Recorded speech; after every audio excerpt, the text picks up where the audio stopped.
Good morning friends, চলুন একটু কাজ করে আসি।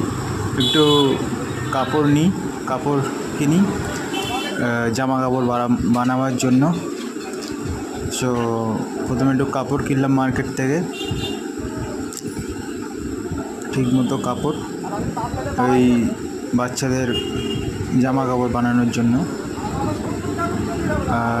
তো ঠিকভাবে মেপে কেনা হলো। এবার বাইকে করে আমরা এটাকে জোগাড়জাটি করে ভালোভাবে শার্ট ফার্ট বানিয়ে সেলাই টেলাই করে শার্ট ফার্ট একদম বানিয়ে নেব। তো তার জন্যই আমরা যাচ্ছি আমাদের কারখানায়।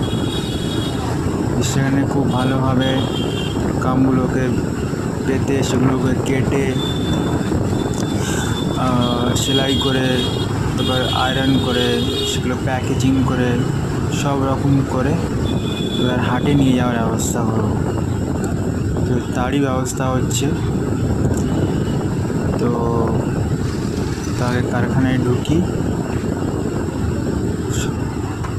এই রাস্তা দিয়ে যাওয়া হচ্ছে এখন।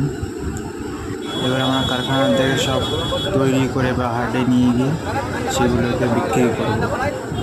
এই আমাদের হাট